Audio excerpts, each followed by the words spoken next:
Welcome to the Political Orphans. My name is Nico Lagan. To my left, my co-host, Rob Ambrose. And together, we've created a space where people from all political affiliations can have a civil conversation about the problems that we face together. Here are the main topics of the day. A group of men record themselves illegally shooting guns in Muskoka National Park.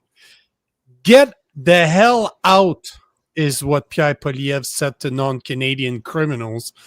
Alberta Premier is putting in place a book ban and many, many more subjects to cover. Get your comments ready because the show starts now. What's going on, man? How's that, my brother? How was your weekend? Good. It is. Welcome everyone for our new time slot. Sunday. That's interesting, man. Yeah. It's a new time for us. So kind of expecting sort of a host of new faces and we've got our regulars from our regular time slot at noon Eastern, but we figured it's time to join the big leagues. To join the big boys. Join prime time. Yeah, it's going to be interesting to see on a Sunday. We're ready for prime time. Yeah, it's going to be either. I think it's going to be either like very bad or very good. There's no in between. I can't think of anyone that does a sort of Sunday weekend roundup show that I can think of. So maybe we'll tap into something there. Well, technically, if you do the research, most of the most popular shows on TV are on Sunday. Thursday, Sunday is normally, because people are normally home. Yeah, I guess you're down here home for the weekend. Roger S., good evening to you, sir. And of course, one of our regulars, Alberta Nan. Good to see you. Logan What's going on? Logan White. What's going on? Some of our regulars from our normal time slot showing up. I agree. Roger, TV sucks. That's why you're here. Yeah, instead of TV, you get to look at these two knuckleheads. These two bald fools, and it's just talking shit in their kitchens and living rooms. Nico in front of his fake book rack there with all these books that he hasn't read. Yeah. I bought them in a yard sale. They all came together. Yeah, it's just one. They're all glued together. Yep. Alberta Independence. What's going on, Alberta Independence? I'm having a shit weekend. I think the USB ports on my laptop are fucked. Yeah, I know the feeling. Yeah, I know the feeling. Yeah. I know the feelings.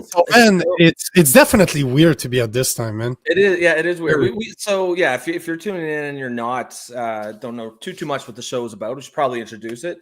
I am the token liberal, of course. Nico is a conservative, but more than that, what we really decided or tried to do when we got together to do the show was create a space where people from all over the political spectrum could get together and have these sorts of discussions about the issues of the day, kind of in a healthy way, if you could call it that, because so much of online discourse these days about politics and culture is so it's ugly and not productive. So we're trying to do something a little bit differently here. But yes, Logan. Oh, we already took that. Before you take that comment, let me make some announcement because I've been working my ass off over the weekend, and I booked like 7 guests over the next 10 days. It's absolutely that's right. It's absolutely insane. So let me go through what I got for the next few days. So tomorrow, September 1st at 8:30, we have Ted Kuntz, which is the president of Vaccine Choice Canada, as well as the president of National Citizen Inquiry, and he's here to talk about the rise in measles cases in Canada and what does that actually mean. September 2nd, that is Tuesday, we are getting Iran-born former MPP for Carleton, Ottawa, Ontario, political analyst, human rights activist Goldie Gamari is coming on the show to talk about what she calls Islamofascism, which, if you don't know who that woman is, she is absolutely brilliant. So I would suggest Goldie Gamari, Goldie space Ghamari. She's a former MP, you said? She's an MPP, so she was for the conservative Ontario, out of Carleton, Ottawa. So it's basically part of Ottawa. Mm-hmm. And she is very outspoken against the danger of Islam.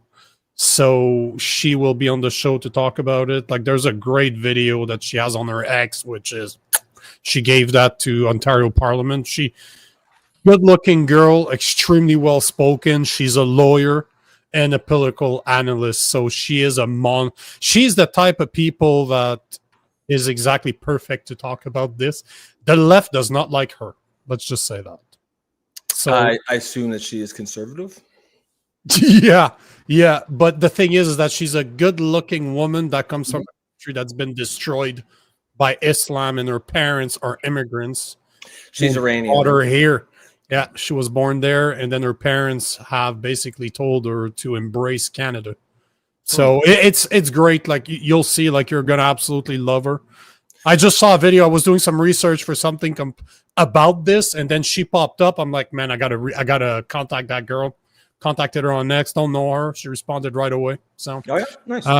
Yeah. On September 3rd, that is Wednesday, at 8:30, we have constitutional lawyer and a host of the Gray Matter podcast, Leighton Gray, is coming on the show to talk about the CRTC decision to deny a radio license to Christian TV Talk Truth. You know, I talked about it on Friday.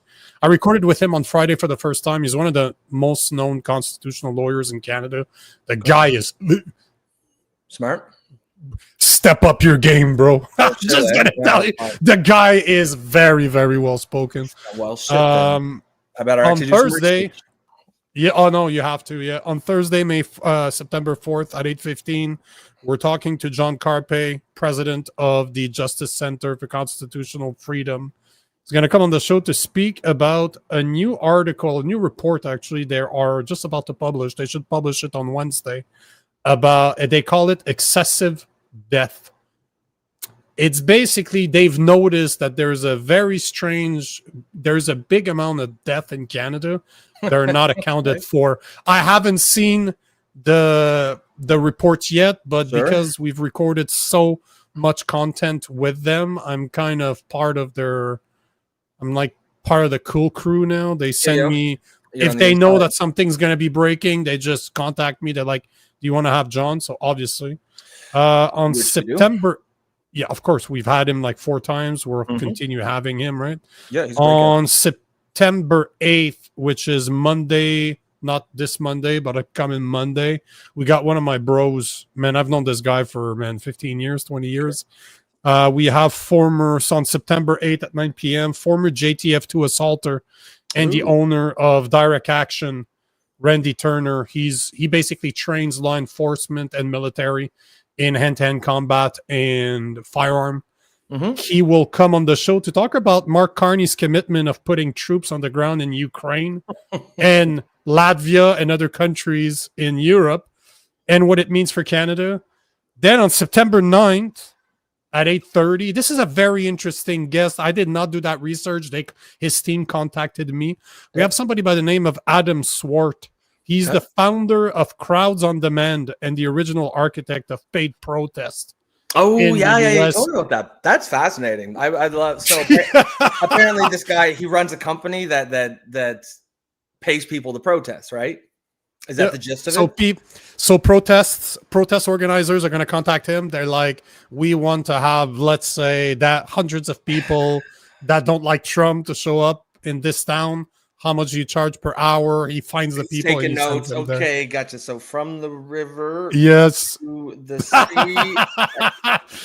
Yeah, and I told because he's apolitical, right? He does it for both sides. No, they consider the PR firm that contacted me. So his team contacted me. They're on the right side. They're on the conservative side. Sure. All right. But I told her representative, I'm like, I'm happy to have him on the show, but you need to realize that. Because she's like, hey, I'm going to send you talking points. I'm like, okay, hold on. That's not how we roll. Are you? I'm like, okay, hold on here. If you think that we're going to stick to a script, ain't going to happen. No, we're going to be asking hard questions. I understand if that's not your thing, but this is what we do. She's like, no, that's not what I meant. Is that a lot of people might not do the most research. So Well, yeah, I mean, she's aware that they're gonna. We're not gonna be. It's not gonna be an not a easy. softball. And it's not. Oh no! Because I want to talk morality. Because Yep. I'm like, how do you do that Oh yeah, morally? How can you do that? It's pretty, in my opinion, it's pretty unethical. But I would certainly like to hear his. Yeah, think. Yeah, I'd like to hear his take on it. Hear how he tries to justify it. But yeah, I mean this is just not that kind of show. If you're looking for a softball interview, No. We've got and we take comments from the people. So yeah, we got a left and a right host. We've got an extremely smart audience. They're just not gonna let that shit fly. Yeah, agreed. Carmela, good to see you. Hello to you. What's going on? So this is the one we were at. So did the schools in Alberta send those to you, Nico, like the actual books? Like, are you asking if I know the list of books? Because I did find an article. I heard a little bit about it. Yeah. There's a lot of that crap that you and I have spoken about before that we actually addressed, that like that LGBTQ trans bullshit that have nothing to do with school. Yep. But you'll see there's other title. There's one of my favorite books that's part of the list, and I'm like, so it's going to be very, very interesting to see where that goes. But yeah, I'd like to see this list. Oh, we'll talk about it. I have a video, and I also found an article that describes some of the lists, some of the books that they're talking about. I haven't seen the full-fledged list, but I'm sure I'll find it when it comes out, so not a problem. If you are, by the way, thank you, Squirrel Nuts, for sharing the stream. So if you're on X, make sure to like and make sure to restream. This is how you can help us. But the conversation really happens on YouTube. So if you want to be part of the conversation and see all the comments and interact with the other commenters, make sure to join us on YouTube at the Poli Orphans. Once you're there, obviously, like, comment, subscribe. Same thing for you if you're on Instagram. If you want to be part of the conversation, join us on the YouTube channel at the Poli Orphans. And if you believe in independent media, if you believe in the type of space that encourage civil discourse, encourage us. We do have a membership program that's $2.99 a month. It's not even the price of a nasty Taj Mahal coffee. So Taj Mahorton. Shit. I'm gonna have it right. One of these days you'll get it. You'll get it. Yeah, maybe I'm doing it on purpose. So Logan White says, "Can I be paid to protest? Right? Like, where are these gigs? How much are they making?" But those are all solid questions, bro. I'm actually pretty interested to talk to him about it. I feel like he's going to justify it by saying, "Well, we try to get people who already believe." Yeah, yes, not 100%. 100%. People can believe whatever you pay them to believe. That's the point. He was on Fox and Friends, so he's been on major networks. Okay, and that's basically what he said. So that's why I really want to talk about the morality aspect of things, because you can say whatever the hell you want. As we say, you're going to have to show your work. And in this one, you're going to have a lot of work to do because I don't believe you. Yeah. So it's certainly not gonna but I'm happy, man. You have major accounts that are starting to approach us to they approach part of this. They approach you, wanting to be on the show. Yeah, I did not reach out. I did not know who that guy is. Yeah, it's cool. But then you start to research him, and he's been on a lot of massive shows. So nice. We'll see how that goes. But for the time being, let's get this show started. Let's get into it. So, oh man, do you know the Toronto Crime Watch? So Bracebridge OPP is investigating a bunch of men that recklessly discharged firearms and destroyed a public bridge in the Georgian Bay, which is around Muskoka. It's cottage country, right? Yeah, 100%. And yeah, it's let's just say it's a big no-no. Yeah. What they're saying, it's absolutely idiotic. But what's funny is that those idiots posted that shit online. Like, I got a second video where the guys are actually on their social media sharing this shit. Like, you know why, right? Because there's a certain feeling of being untouchable, I think, for certain identity groups or certain demographics. And I haven't even seen the videos, but I got a feeling like the guys doing this will. They're all a bunch of white guys, actually. Oh, okay, all a bunch of white guys. Okay. So they're not. They clearly are not. I'm just fucking. No. Well, I stand corrected. Oh, but yeah, apparently they would have been caught. They would have been caught because this happened a few days ago. But they would be crucified. But what I think these guys are miscalculating is now they're in rich people territory, and that shit don't fly, man. Like, as long as you are causing destruction or disruption or problems for the peasants or the poors, not a problem. Not a problem. If you're in Brampton, nobody cares. Yeah. Once you start shooting up Muskoka, then it's going to be a problem. And I got a feeling they're going to regret filming this. So if you look at the bottom, there's literally the name of the guy. Binjan Jawanda. Like, he actually... Holy fuck. No, he posted this shit online. And hashtag Brampton, hashtag Muskoka, hashtag Punjabi. That gives you an idea of where they're from. So I got a few videos. Let's play the first one.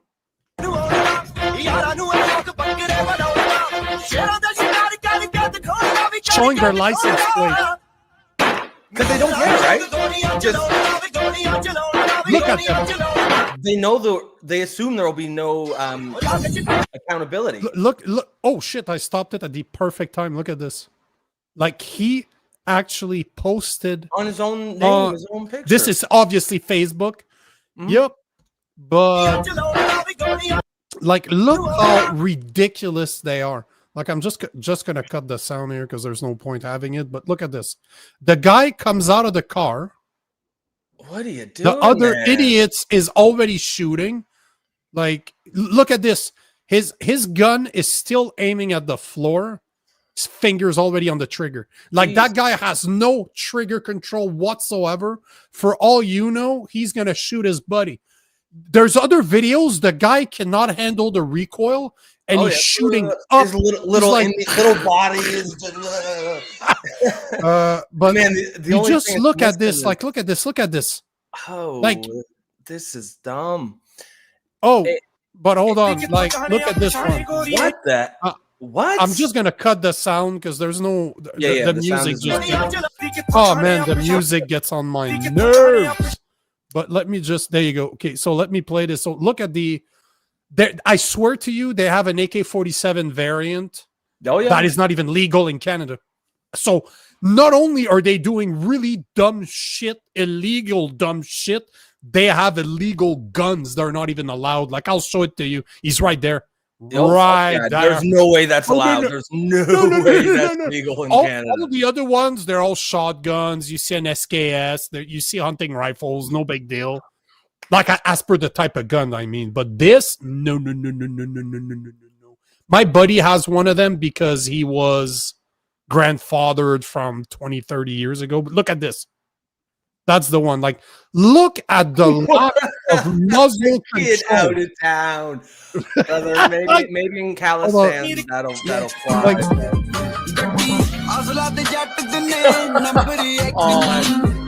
Like, no control. What? Look at this tard. Holy shit! Like, man. Look at the stance. He's literally like, they've got tables and everything. They brought the whole setup. Yeah.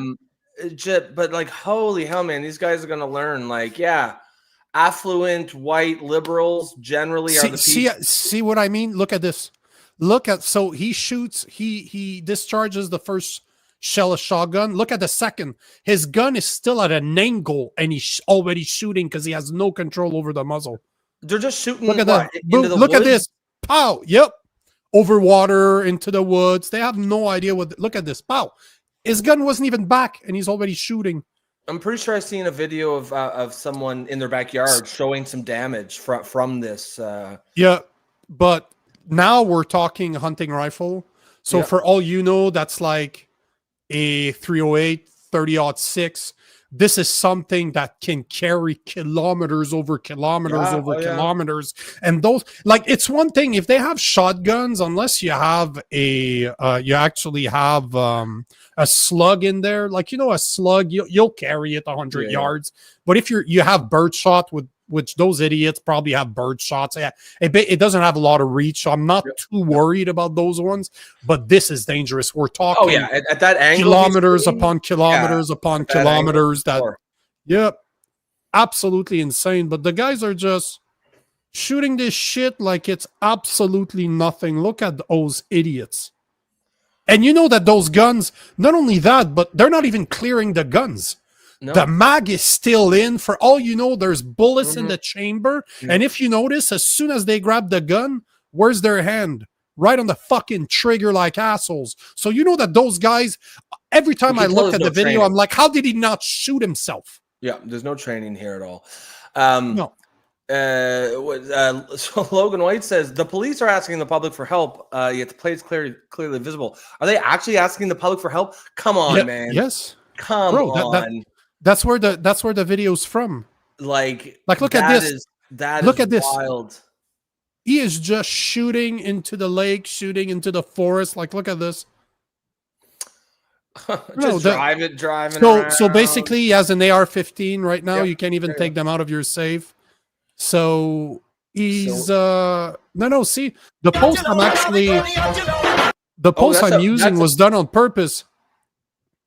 It's literally the Praise Speech OPP is investigating several men after recklessly discharging firearms and destroying a public bridge. They're looking for who those people are.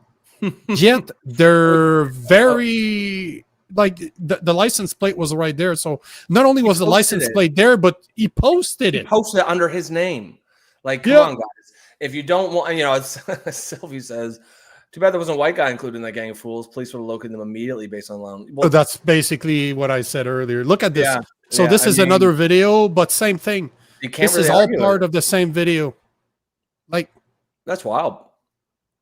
Like, which type of moron does this in the first place? Then not only does this, but records themselves and put that online. Like, how stupid? Well, it just shows how untouchable they feel, right? Like, I guarantee it isn't. Of course, there are white people that would do this stuff too, but they know that they'll actually be arrested if they post video of it. These guys just no accountability. But again, they miscalculated.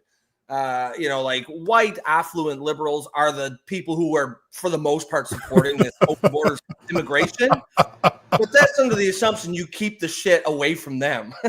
Once you start affecting the actual rich people, then then that protection. Those Karens are gonna get you. Those Karens are gonna turn on you big time. The only thing they could have done in this video and make it even worse is take a shit and fucking leave it take a shit on the beach or something. I'll assume that they did. Yeah, they probably just didn't film that part. But I mean, there was a comment here about legal gun owners. I forget who it was. I'll try to find it. But basically, the gist of it was, and it's going to be the legal gun owners that they're going to crack down because of stuff like this. Yeah, here it is from Derek Sittler. This will be used as fodder. 100%. They're going to go after me. Because they'll be like, see, we need to crack down on guns. Well, yeah, but those aren't even legal anyways. These are clearly people who are not going to obey the laws. Cracking down on I want to know their visa standard. Like, I want to see, were they born in Canada? Are they from here? Where are those guys from? Because that's my main question. Because if they are born here, they should be charged with the full extent of the law. If they are not, deport. Well, see, this is a very, again, man, I love when people just feed me like this. So here's I'm just gonna go in this one right off the bat, because technically it goes with what we were just saying, and it seems that Poilievre is finally growing a pair of balls. Well, mini balls. One of his testicle probably dropped, because he basically said, "Get the hell out," about non-Canadian criminals who commit crimes should be deported. But listen to what Poilievre have to say, then we'll address it. The other day we had a judge who said, well, this individual is a non-Canadian, and if they get a high conviction, they'll be deported from the country. Well, that's what we want. If someone commits a crime when they're here as a visitor, we want them to do a sentence in prison and then get the hell out of Canada. We don't want to keep criminals in our streets. Yeah, I disagree. Just send them back. Don't even put them. Don't even leave. No, but don't even put them in prison. Just send them back. We don't need to pay for them while they're here. Just send them back from wherever they're from. I can see both sides of the argument. I can see the people say, no, justice has to be served, and okay. But if you just want to say, nah, in Canada, justice. Well, yeah. They'll probably get bail. At the end of the day, get them out of here is the most important thing. Yeah. Let's just finish this video. I just wanted to stop saying that I disagree with him on that part, but we don't want to invite criminals to our country. Every single criminal who visits our country and is a non-Canadian should be quickly deported from our country. The Liberals under Mark Carney have lost track of 600 convicted criminals who are wandering our streets, committing even more crime. These are not even Canadian citizens. We need to bring back an immigration system that brings in only the right people in the right numbers. People who lawfully enter our country and follow all the rules are welcome to contribute, but only in the numbers we can absorb, and only law-abiding, hardworking people need to be allowed into our country. So once again, I would say that he was wrong on two things. One, send them back. Don't even, if they're caught doing something illegal, just send them back wherever they came from. Two, I wouldn't even, it's not just a Canadian citizen thing. Were you born here? Yes, you're going to have to face justice. But if you weren't born here, if you were born somewhere else, I really don't care that you have a citizenship. I don't care. I don't care that you're a permanent resident, that you're legal here. I don't care that you're a citizen. If you're doing that type of stuff, like, let's talk about the guns. The guys are, this is clearly absolutely insane. Absolutely freaking insane. This is a place where people actually go spend their day hiking. Like, this is insane. Yeah. I've been, in Alabama, I spent a lot of time in Alabama. You're allowed to shoot in your backyard, but you go see your neighbors. You have a space.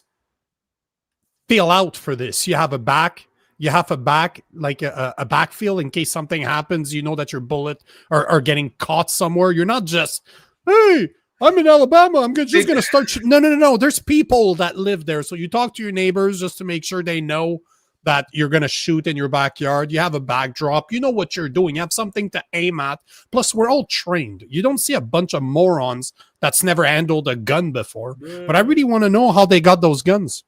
Because clearly they're not trained. Clearly they have no training. They have no clue what they're doing. So I really want to know where they got those guns from. Because one of them is not a legal gun. I assume they're not. It's not legal. Either. I assume that's quite a lot of money on that table. Yeah, of course. Yeah. There's no such thing as cheap guns in Canada since they're so hard to get, right? Yeah.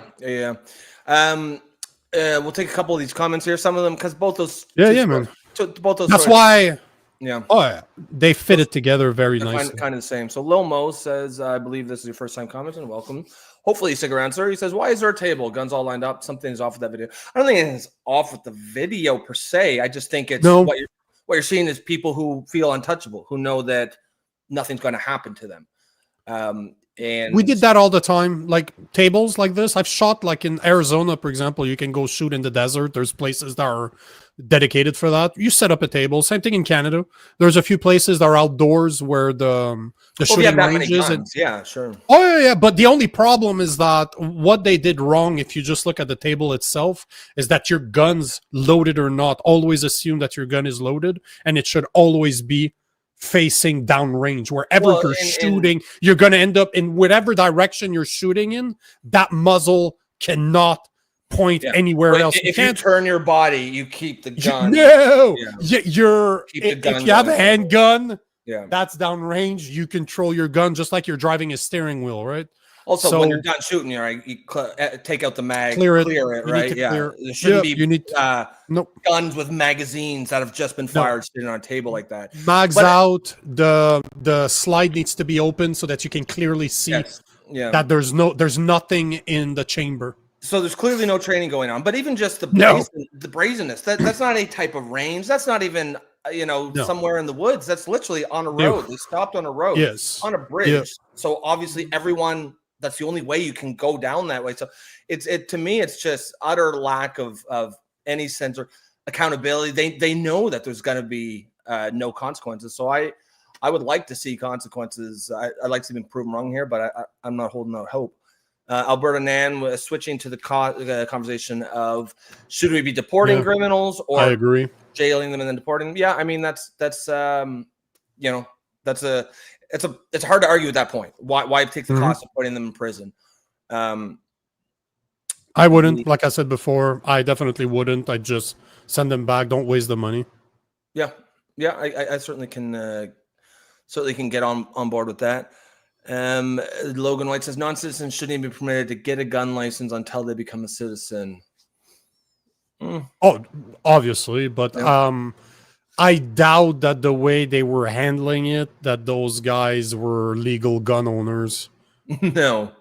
Because they clearly there's no way this was. It's just insane to me. Yeah. Absolutely insane. What they were doing. Oliver says, "Are they shooting into the water?" Logan responds, "And into the air." Both. Oliver says, "How many shots?" Oh, it was hundreds at least. Like it looked like. It looked like an afternoon. It looked like it went out for the afternoon. Yeah. They had a big thing. Come on out, go with the boys, drive in, set up a table. Shocking. Like there was at least 10, 15 guns there. And they're shooting the water. They're shooting up in the air. And, as you had mentioned, some of those are very high velocity, high energy weapons. And if you put it at an angle like that, that might go 5 kilometers down the road, right? Oh, yeah. Oh, those hunting rifles, 100%. There's a lot of dumb people who I think they think once you shoot the gun, like the bullet disappears or something. It's a projectile. It goes up and then it eventually will come down. People do get killed just in their backyard or whatever from a bullet that was fired 10 kilometers away or 5 kilometers away. And where we keep our RV down in Alabama, our neighbor down there, one of his friend got shot just sitting outside of his house, having coffee or having a drink after work, got shot right in the chest, lost bullet. They don't know where it came from. Just died there. Died on his porch. Wild, eh? That's crazy. Crazy. It's because when you're able to use your guns, you're able to hunt, you're able to, like, people don't understand. This is why training with firearms is so important. Like, understanding that you always have to be thinking about what is behind your target, what you're shooting. If you miss what you're shooting at, if you miss an animal, but if you're shooting with a 308, if you're shooting with a 30-06 close enough, you could go through that, whatever you're shooting at, even if you're shooting at a deer. So you always have to be thinking, what's behind my target? What's behind my target? And those guys just clearly, a total lack of respect for the weapon. This should be every single bullet that left that gun should be one single charge of attempted murder. Because this is what the responsibility of those. I believe in gun rights no matter what, but I also believe in intelligent people. These are not the type of people. You know that 150 years ago, that was in the US, they would have been taken out behind a shed. That wouldn't have gone to a judge. People would have taken care of those guys because this is just dangerous behavior. I don't care how much guns you have and how much you love guns. This is not responsible. This is not the type of guys you want to be capable or having firearms. You don't. Well, I doubt even these guys love guns. They don't seem like gun guys. They just seem like a couple of guys gone out for an afternoon. Some of them probably look like they probably had never shot or very, very, very little. To Poilievre's statement there, I obviously there's certainly room for improvement and things that he could have or should have said, but it's certainly on the right track. Coulda, shoulda. It's certainly on the right track. Like the gist of what I heard, where he's saying, at the end of the day, we have to bring in the right kind of people and less of them. That's really the two foundational points towards fixing the immigration system. There's all kinds of there's hours of discussion you could have based on those two things, but at the end of the day, that's the bedrock principle. The right kind of immigrants, and that has nothing to do with their skin color. It has everything to do with their character, their skills, their education, if they're families, and at a pace that is not going to put extreme stress on our infrastructure, our roads, our healthcare, our education system. We live in a welfare state. We had a really smart doctor guest a couple weeks back for the new viewers, and one thing he said that we've repeated several times since then is you cannot have a welfare state and open borders. immigration policy. You have one or the other, but as soon as you have one, the other gets destroyed. Joel's asking, how much did I miss? You missed a bunch of idiots shooting guns in a national park where people trek all the time. And unlike the US, you can't shoot in national parks. Like in the US, they have different rules, but people just don't shoot like idiots either. This is a residential area, you can tell, right? Derek says, did you guys take note of just how many spent shells were littering that bridge? I didn't, but it looked hundreds at least. Hundreds, if not thousands. Yeah. It's just that, man, you look at the media covering this, they're all like looking for men that were irresponsible and dangerous. No. That's not just irresponsible. Are you kidding me? That is not irresponsible. That is deserving of being in prison and never coming out type of it's just a lack of respect for the neighbors that live there, for the law, for the guns themselves. Just this idea that you can just rock up to a bridge, throw your table out there, get some guns, just fire whatever. Like, can't do that shit, man. But you know, and I'm sure I haven't read the media coverage, but it wouldn't shock me at all if it's like, this is why we need to have more tighter gun laws. So, like, I'll just give you a perfect example right here. CTV News is saying, look at how OPP releases statement on circulating videos of careless firearm use. Are you careless? That's not careless. That's pretty intentional. Careless and unsafe. Again, if those were not a bunch of Indians from Brampton, and I can say that because the guy in his video that he posted on his own Facebook, hashtag Brampton. So clearly he's from Brampton. Hashtag Punjabi, hashtag Brampton. Yeah, so they were not a bunch of white guys. But I think we know as much just from the hashtags, right? Yeah, and you could see in the video they weren't trying to hide. Oliver Ruff says issue one first. Are you saying they should or they did? Because they should, but I don't think they did. See, look at this. This is another look at them. Every single gun on that picture is in the air. They're shooting in the air. And look how they're not. So clearly the person that's holding the camera is in front of those guns. He's probably got one in his hand. But do you know what I'm saying? Like, he's downrange from those guns. Yeah.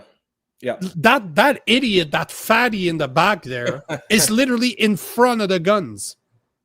It's insane. I am very, very surprised that they didn't kill one of them. Like, they didn't kill each other the way they were handling those guns. Like, I think it's just pure luck that they didn't.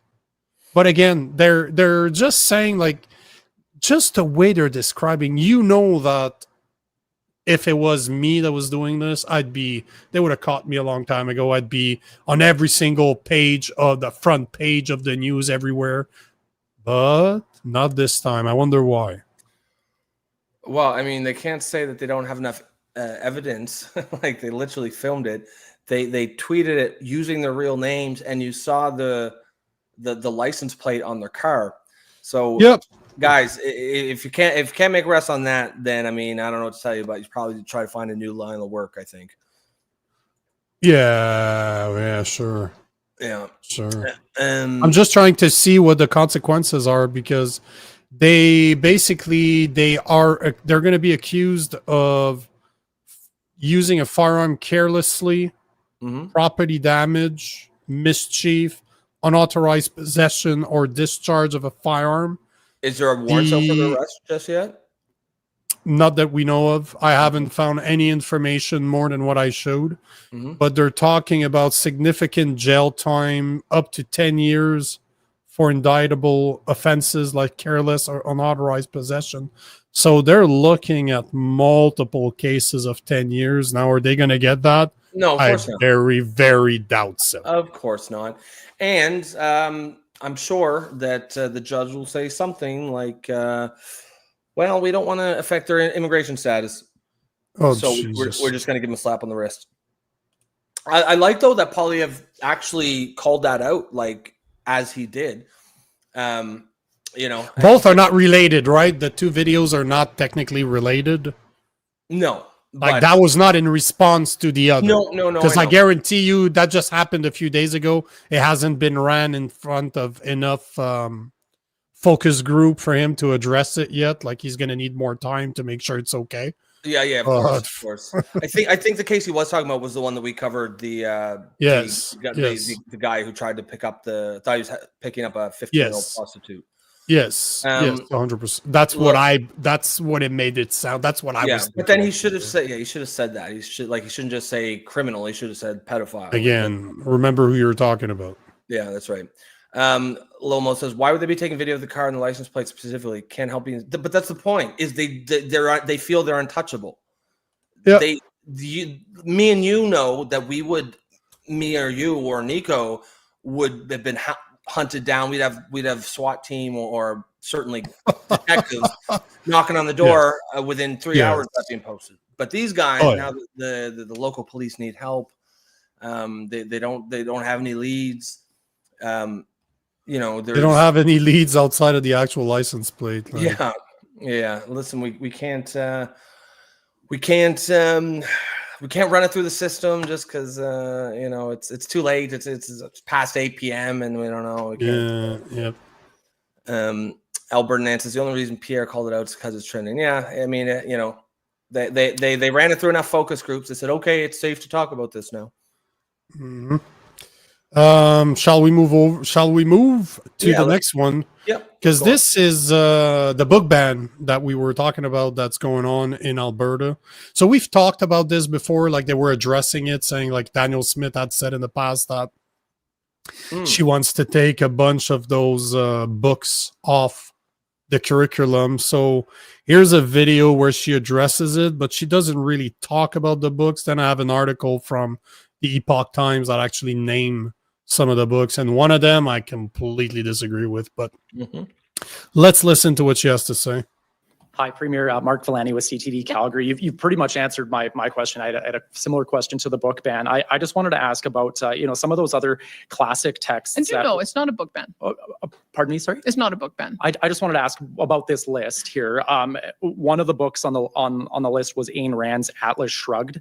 I know in the past you've said that Rand is a hero and a guiding light of yours, documented as far back as the 2010 and 2012 elections. Just any thoughts on that book being removed from this list and any other classic texts that are concerning to be taken away? I didn't read Atlas Shrugged until I was 22. I had a friend in grade 10 who read it. Maybe we should make it mandatory reading in high school because it is a pretty influential book. And I think it does really articulate how important it is that we value our entrepreneurs and we value a free enterprise economy. So maybe that should give you some idea. Maybe you don't read passages of Ayn Rand in kindergarten reading time, but maybe when you get to be in junior high or high school, the level of understanding about the concepts in there are absolutely appropriate for school children of that age. So that's the first video. That's one of the books. I actually own that book. This is one of the books that I bought. It is a brick. I've never gotten the time to read it, but I have it somewhere behind me. This is definitely a classic, but here is a few. See, this is one of the books. I've never read it, but this kind of baffles me that it's part of that. Anything. I'm completely against banning any type of book just because it's has mature themes or it may be an uncomfortable read. That's nonsense. Ban books that are inappropriately teaching grade school children about sex. Yeah, ban those ones. But like to ban any type of political, I wouldn't want to ban anything, any just political novel, whether it's right, left, whatever, from age-appropriate kids, like high school kids, right? Of course, you're not going to be reading Ayn Rand or Margaret Atwood to kindergartners. People who are talking about... I get it. I understand that. Like that part, I understand that it's not the right crowd. The banning part of that bothers me, especially when you look at what they said. Remember, they first announced this in May. Like we've talked about this months and months ago. Yep. But the idea is that it would require school boards to remove books that have been identified as inappropriate, containing graphic content on topics like sexual activity, nudity, and molestation. Like, obviously... those have no sex. I that part in elementary school makes no doesn't need to sense. be there. Leave Does not need leave that crap out of the school. It has nothing to do with it. And I'm just trying. There was a list somewhere of some of the content that you and I remember we made. We did record an episode on this, and we went through some of the books that were extremely. There we go. Those are the books. Like we had covered the this ones that should be gender banned. queer. Yeah, Like gender queer. Remember that? Yeah. Fun home. Remember that? Yep. Blankets. I don't know what that is. The flamer. Remember we talked about that? Oh, we did. Yeah, we showed that one. But you know what's very interesting though is, so right now it seems like the government is requesting the school boards to kind of pick and choose their books. It doesn't seem like it's the list, an actual list that the government is saying this needs to be removed. It's like anything that has to do with sex, sexual behavior, that should be removed. But it says here the list of book identified by Edmonton Public School includes I Know Why the Cage Birds Sing. Never read that book, but I read Huxley's Brave New World and Alice Munro and Ayn Rand, obviously. But part of the list is 1984. That's nonsense. Fact of the matter is, anyone old enough to read those books, like actually read them and interested in them, is old enough to read them. You know what I mean? Like, there's no 7-year-old who's going to pick up 1984 and even want to read it. So you don't need to ban those books or try to regulate them in any way. All people are saying is just don't teach grade school children books that teach them how to have sex. That's really not that complicated. Mm-hmm. As Derek says, anything about philosophy should not be banned. It's the grooming aspect of sexually graphic content that's the problem. Yeah, as far as I'm concerned, the only thing it's not about banning anything. It's what are you teaching kids? All the books that are available should be available in the library. So if a high school kid wants to go out of their way to get 1984 or The Handmaid's Tale or what have you, they should be there. All we're talking about is don't teach kids. Don't have a class for 10-year-old kids that teach them how to have anal sex or how to, you know what I mean? Or how to perform cunnilingus or like perform oral sex on each other. They don't need to be taught that by a student. They'll figure it out when they're teenagers like the rest of us did, fumbling around in the woods with someone. They don't need that shit. There's just way too much potential for some creep to come in here and use that as some sort of grooming thing. Plus, it's not the schools or the teachers' job to teach kids about that stuff. No. Parents will teach them about that when they are ready. Nobody knows when a child is ready, like the parent does. And the fact of the matter is, some kids are ready to have the conversation at 15. Some are ready at 10 or 11, and leave it up to the parents. I agree with you 1,000%. And this is the type of crap why I will never put my son and my future kids in the public system. Never going to happen. You got to homeschool them the whole time? 100%. Oh yeah, 100%. And I'm working my ass off right now to make sure that I can pay for tutors, whatever I can teach, that I don't have the knowledge, have tutors to pay it. But no, there's no way. My kids are not going through that public system. Never going to happen. Never going to happen. No, I mean, this is the type of crap. I don't want teachers responsible to teach my kids about sex, what's a woman, all that crap, that indoctrination. I want my kids to be taught how to think, how to question, not to trust everything I tell them, to do their own research, to be curious, to have an open mind and do their own research. But this is not taught in school anymore. So no. But yeah, I can't find an actual black on white list. Like I can see like stuff like this, but I don't know. Yeah, public school. I'm looking up it too, and you see the odd name of a title, right? You see. Yeah, it's just I'd like to have an actual list because again, from my understanding, and if the people in the comment section disagree with, I turn out I'm wrong, please correct me. This is the whole point of us doing it live. But from what I can see, they gave parameters to the school boards, and they will decide what they're banning or what they're removing from the curriculum. So it seems like, because what I can see is like the Edmonton School Board has a certain list of books, but I don't see an actual, it's not like, it doesn't seem to have been provided by Alberta directly. It's just, here are the parameters you identify, because obviously different school board will have different books as part of their curriculum, because often it's the teachers themselves that will add and remove them, right? So they don't have a specific list. But which gives the teachers a whole lot of power to basically, which in a great, when you trust you in a system where you trust your teachers, that's what you want. Great. They should know best. I don't trust them. So, yeah, no, that's right. I mean, so as Alberta Nan says, we didn't have sex ed in elementary. It was taught in junior high, starting 7th grade. It wasn't material like that. So and I have no issues with, like, if you want to, like, age appropriately. So middle school, talking specifically about, how to keep yourself safe, protection, and obviously how to maintain, how to take care of your body, that kind of stuff. But that's not what's going on now. As Alberta Nan continues, she says, a colleague's granddaughter brought home a book in grade 1 that taught blowjobs, rimming, anal. He lost his mind. That's what's being taught. And they slap a rainbow sticker on it, and that way, if you say anything about it, well, you're a homophobe, you're a bigot. And that's how they work. That's how it goes. I mean, 100%. I mean, to a certain extent, people aren't really buying that anymore. I think people are pushing back on it, but it is not. That's been the playbook. As long as you can slap a rainbow sticker on it, no one can say anything about it.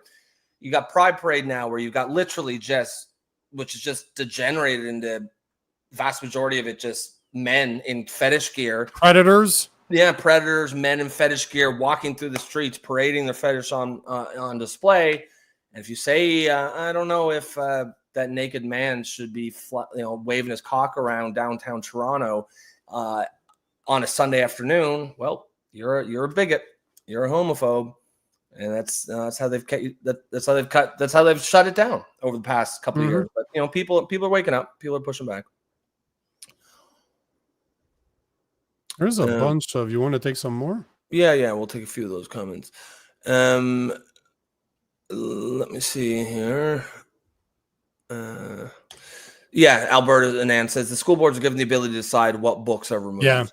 That's all I can find. It seems like they have the parameters, and then they're responsible for removing it. Obviously, they're going to run, I would imagine that they're going to run assessments afterwards to make sure that you did indeed respect the parameters. But right now, I can't see one single list anywhere. It's all a bunch of different school boards publishing their own lists. Yeah. Well, I mean, to me, it seems like they've got the parameters, but then you've probably got people who are making the decisions who are resentful that they even, are being told that they have to. So then they'll just go overboard. And I think maybe that's why you're seeing like Ayn Rand. Like 1984. Yeah. There's no reason those books should be banned from. You don't even need to ban them from elementary school. They're not really age appropriate, but there's going to be they're not in the curriculum. There's no elementary school student who's going to be interested in reading them. So it's a non-issue. Joe says, okay, so I'm learning to appreciate the new time slot. It allows me to socially lubricate while I post. Well, glad that sexually, like, no, socially. Oh, Jesus. God damn. Wow, Joe. Damn. Yeah, Jesus, this new time slot's really brought out a new Joe. This is the music, like the musician, and Joe is coming out sexually lubricating shit. Like, what the fuck? God damn. Yeah. Alberta Nance says the ideological idiots that want these books in schools are trying to make a statement. Yeah, that's kind of to me what it seems like.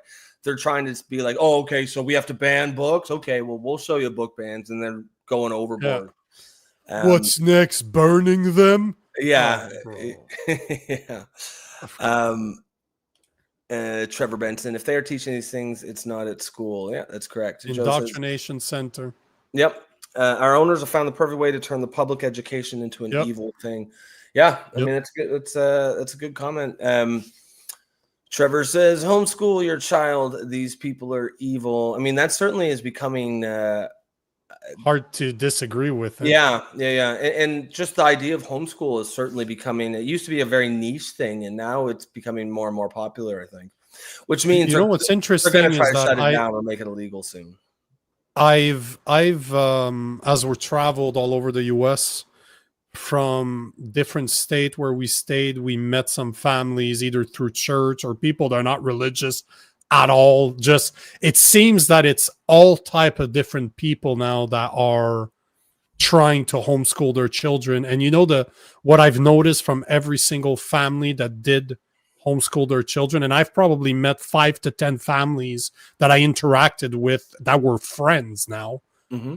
Their kids are so ahead emotionally, intellectually. They know so much more than the average other kids, yet they spend maybe half their day teaching them school stuff. Like they can run through, because it's the mother that stayed at home while the father is working, and the mother is literally, it's one-on-one attention with her kids. If you have 2 kids, they're teaching them directly. They literally build curriculum based on their kids, the way that they learn. So often we have a couple friends that are from Alabama. The father is a history teacher, so he teaches history in the public system in high school. His 2 kids are homeschooled, and one's 15, the other one's about 12. And you know, the first thing when I met them a few years ago, I'm like, how is it going to be with technology? Because he's not a big tech guy. They have one laptop in the house, and it's literally in a shared environment that's in the living room. They don't have cell phones. The kids don't have smartphones. They have a telephone that they can call on if they need to, but outside of that, they don't have access to social media and stuff like that. Yet, one of the things that they do, the eldest, that's 15 years old, is already ready to go to university. Like he's smart. He's already taking college/university classes at 15, and he builds robots. He competes throughout the country building robots. So the guy they're so smart, but that's what happens when you're dedicated. You're not one teacher trying to teach 30, 40 kids. You have one of the parents, or in this case, the 2 parents, because the father does the curriculum. He's like, that's what I do for a fucking living. So he does curriculum for their kids following the state parameters. Yep. But every single families that I've met that homeschool their children are just, their kids are so far ahead. They're so better emotionally. They're so more polite. They're just better raised, but their parents spend a shit ton of time with them, right? Like they spend, one of the 2 parents is always with them, teaching honestly, them that's something. probably the main reason. Of course, 100%. Not even the academic side. It's just I'm not saying the parents are better teachers than the teachers in school. That's not what I'm saying. They just spend so much time with their children, and they're not putting the responsibility on a school board to teach their children. They take that. They make so many sacrifices.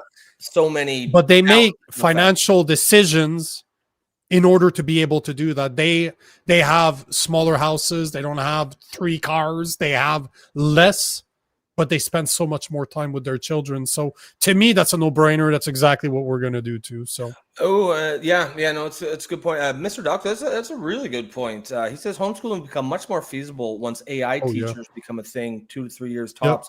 You'll be able to program your own curriculum for your kid with AI. Yeah. Go to ChatGPT, or I'm sure there'll be like a one design just for that, and be like, I've got a grade 1 student.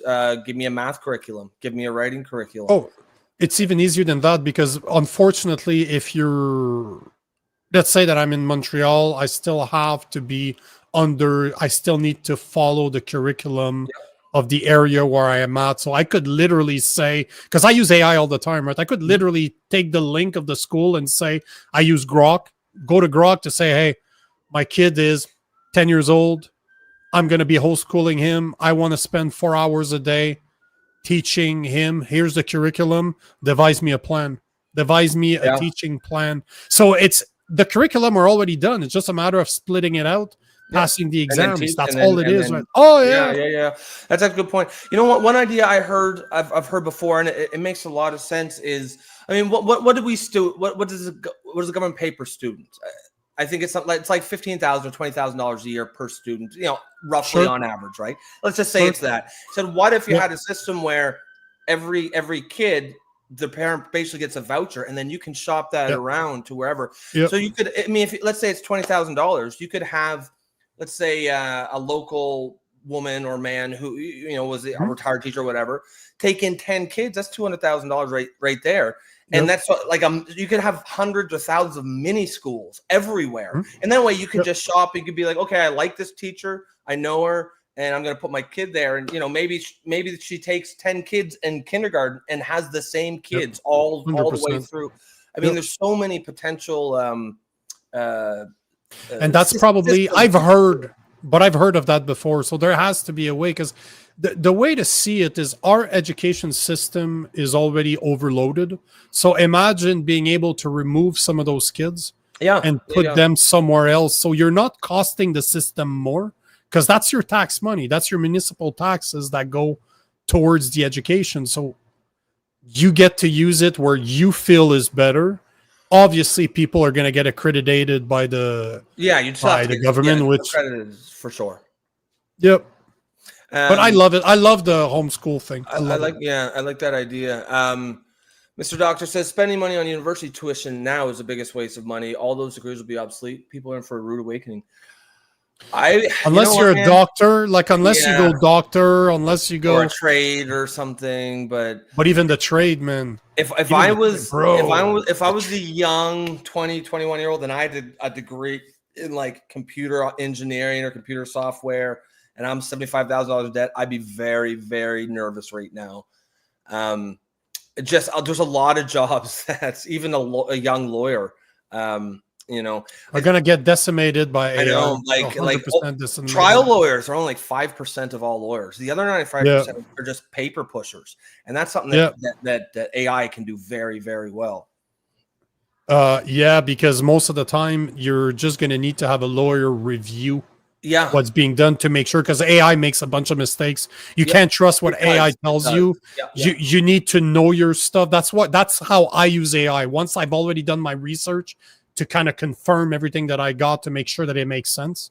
But man, 10 years from now, lawyers are not going to exist to the extent that they are now. Certainly not. No, I saw a tweet somewhere. It was from a guy. It was from a lawyer. He basically said, to do the briefs or something for a major case, he said might have taken 3 junior lawyers 2 weeks working 8 hours a day to do all the paperwork. He said now AI can do it in an hour. Now it is, like you said, it's got a lot of errors, so you do have to review it. But even still, you need to know your stuff. You need to know your stuff. But it's just one person reviewing it versus four lawyers making it completely different, to completely change the ballgame.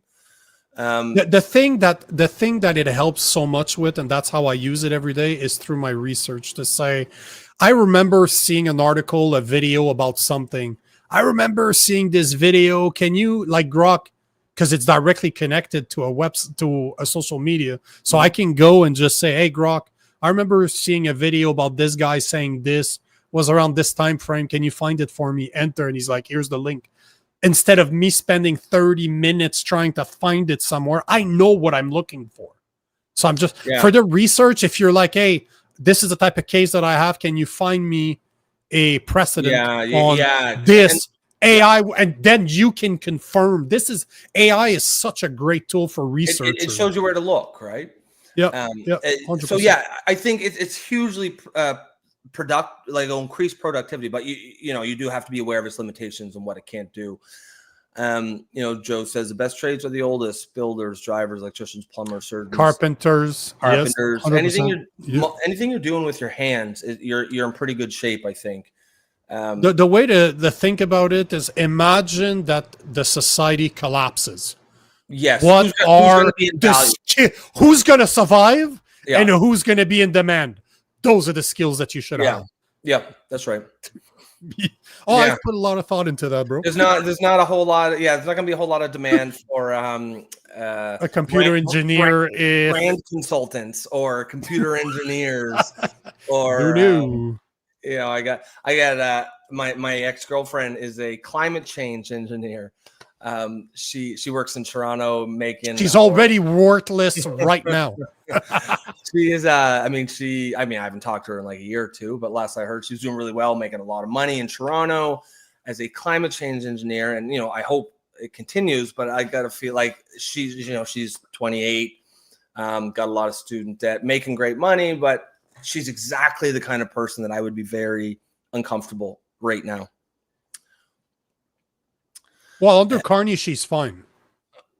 Well, yeah, but it's just, because like she told me a little bit about what she does, because we were still together for the first little bit when she worked there. And I was even thinking, like, I was going to say it, but I was thinking like, oh man, this doesn't sound like you're doing anything at all. Like it's just literally making spreadsheets of like emissions data and shit. And they're paying her 120, 130K. But I just think a lot of those jobs, man, are going to dry up. It's going to be pretty fascinating because usually when technology replaces workers, up until now, it's been blue collar workers, right? Factory workers in the Rust Belt, and nobody gives a shit about them. But now it's going to be white collar workers. It's going to be doctors, lawyers. It's going to be wealthy people. It's going to be people with political power. So people do care about them, and it'll be interesting to see how this changes. There was a great post. I just want to share it because it was talking. There you go. So Alberta Nan is saying the average spending per student in Canada is 13,692 on average. 20 years ago it was 17,000. From what I can find, elementary school is between 12 to 15,000 per student per year. This covers teacher salaries, school facilities, utilities, education, material, administrative costs. High school is somewhere between 13 to 16.5, and on average it's like 13.5 to 15,000. So can you imagine? Instead, you give that back to the parent to just say, use it as you. It's your municipal taxes at the end of the day. It's your income tax that pays for this shit. So that's your money. Yeah, absolutely. And it helps the system. If you're removing 5-10 children per class, you're reducing the classes everywhere. So it's a win-win solution in my mind. It makes only sense. And there was another comment that's cool. Oh, there you go. Alberta Independence. Small freedom learning pods are popping all over Alberta. And that's what we need. That's what I would want. So, yeah. I assume that's similar to what we were talking about here. Like people get a voucher of some sort or whatnot. Alberta or it's paid out of pocket. Or it's paid out of pocket. Yeah. We taught our kids how to build fixings, hunt, skin out animals, survive in the bush. This should be part of our kid. Absolutely. That's some smart people right there. It is. Even if like knowing how to cook, that is also that shit is super. Like at the end of the day, what is school for? It is to prepare kids to live in the world that they're going to live in. Yep. There's so many things. We've talked before, like how critical thinking should be taught, not just like mentioned, but it should be an actual course, part of the curriculum in high school. You should have to take critical thinking 1, 2, and 3 in all 3 years. But other things too, like how to do your taxes, right? How credit works, how to, just things on how to live, but also how to cook, even, build things, hunt, skin animal. There's people's like, oh, what do they need to know that? But it's not just about if they're going to need to know it. It's there's benefits to it, right? Like self-esteem benefits, confidence benefits. We're creating kids who have never been allowed to fail. They've never been given any real adversity in their lives. And then we send them out in the real world and we wonder why anxiety is through the roof. Why kids are like, why Generation Z is so apathetic and why they're just not thriving. We're really failing our kids in a lot of ways. As Joe says, I was over 40 when I slaughtered and dressed my first chicken. He said it was one of the most transformational moments of my life. I mean, that's exactly what I'm talking about. As a 40-year-old man, I've never done it, but like for Joe to say, and I have no reason not to believe him. I believe he's telling the truth, that it was the most transformation moment of his life. Like there's value to that, whether you're going to need it in the wild or not. And it's like, we've forgotten the value of just doing basic things, even if you don't need to do them, but just because of how beneficial it is to feel self-sufficient. I did that. I built that. Everything now is just training kids to be a cog in the machine with no aspect of teaching them something that maybe they don't need, but it gives them a sense of something that they're not getting right now, something that they're sorely lacking. My wife knows how to grow food. That's Her grandmother taught her that. She knows how to can stuff. She knows how to take care of preserve. So again, this is a skill that's not really taught anymore. But how, if shit hits the fan, tell me that's not one of the skills you want to possess. How to hunt, how to build a house, how to fix your appliances, because you don't get to go to the you don't get to go to the superstore and just buy whatever, order it online anymore. So this is why, man, I've done 2 full renos on 2 different houses, and I did 100% of the work myself. Not because I knew how to do it. YouTube is a great place to learn. Like, the only thing I really don't know is cars. I don't know the electronic on new cars now. I painted my car. I painted my car watching YouTube videos. Now, when you try to learn a skill or craft like that, you can watch all the videos you want. You still need to do it because there's going to be mistakes. Cool. But there's. But it doesn't really show on pink, right? Pink's pretty easy to paint. Right? my pink Subaru. Do you drive a Subaru? No. I've got a. Okay. I was going to say I would have believed it right away. It's like, and not even the WRX either, right? You're driving like a Forester Subaru Outback. Subaru Outback. It's like the classic lesbian car. Yep. Joe says, I learned a lot that day, not the least what it really means to kill the vibe, talking about killing that chicken. Yeah. But that's a good point too, right? I think there's a value in, the modern food chain has removed the aspect of killing to our food supply. And I don't think that, I think there's value in knowing what it means to actually, that this is an animal that died so you can eat, rather than just, I'll go to the grocery store and pick up this minced meat or this shredded meat. No concept of how it got there, right? And then, of course, as you say, hopefully this shit doesn't hit the fan. But if it does, that superstore ain't gonna be stocked anymore. It's like surviving. One of my buddies is a survivalist, like a surviving expert. Like, he was invited to do what's the show?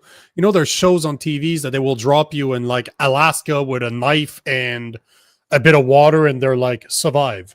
Whoever lasts the longest wins money. So he was invited to do that, but his son was just about to be born, and he's like, I'm not missing. I'll be there for months. I'm not missing my son's birth. But that's what he specializes in. He teaches people how to survive, and him and I spend days in the woods, just literally a knife. Like a bear grill. And just how do you identify things that you might need? How do you build a small camp? How do you keep your fire going? And we're in Canada, right? We didn't do that at 25 degrees outside. We did it in below zeros temperature. So it's like 5 degrees during the day. It goes below zero. So you need to adapt. You need to know. And people don't understand, man. If you're living outside in a fucking tent or in a little makeshift, like a little makeshift tiny cabin under a tree, you're waking up on every single little noise because you're not used to it. You have to refuel your fire. So every hour or so you're waking up. You're not sleeping for 8 hours straight. It ain't happening.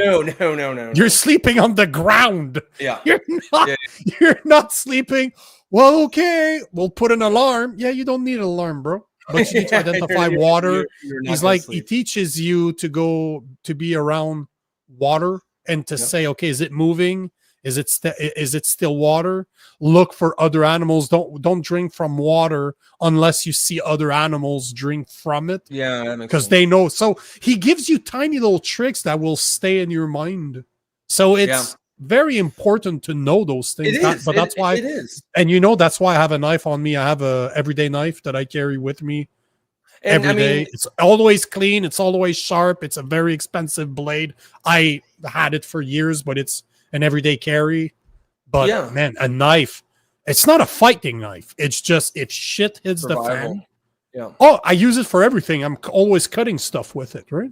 Yeah, and all those those things that you're saying that guy teaches, like, yeah, you could, like, even if you don't need to use it. It's one of those things where if you do, you'll be certainly glad you have it. But just there's value in knowing those skills and learning them anyways, even if you never lose them. Just I don't know, like to keep you connected to the earth a little bit, keep you connected to where we came from as humans, and not get so far, because we're getting more and more separated from sort of our roots. Nature. I guess it's nature. Yeah, that's good. That's a good way to put it. As Alberta Nan says, if you've never killed an animal for food, you can never understand the value of food and how it gets to your plate. Yeah, that says better what I was trying to say earlier. Thank you, Alberta Nan. Yes, you actually saved us a massive fucking rabbit hole of repetition of redundancy. And I like this comment though. Was he on Naked and Afraid? Who, your buddy there? That sounded like a bad porn. I had to Google it. I'm like, is that a bad Naked and Afraid? I'm like, whoa, we're talking. What type of survival are you talking about? We're talking about Nico Saturday Night here, or a TV show? There's like 10 Rob sent on somebody, and you need to survive not getting raped. Yeah, screw that. But I don't know. It wasn't that. It was one with. I see the type, like I have it here. But it's not what I'm talking about. It's oh shit! It still goes on. It's still actually going in the 18th season. Jesus, it's been going on for a while. I have to check it. I'll have to talk to him to see what the show was. But it was one of those crazy ones that they dump you in, like Alaska. Like I don't know Alaska, bro. If you're not there with a massive amount of guns, no, there's some creatures there. You are not at the top of the food chain there. No. And just the environment, like it's pretty vicious, it's pretty brutal out there. You got to know what you're doing. Alberta Nan says all those skills are being lost. Yeah, that's I don't know. There's value in keeping these skills that humans have perfected over thousands of years. There's value in keeping them, even if we don't need them anymore. Mm-hmm. There was another really good comment here. Where was it?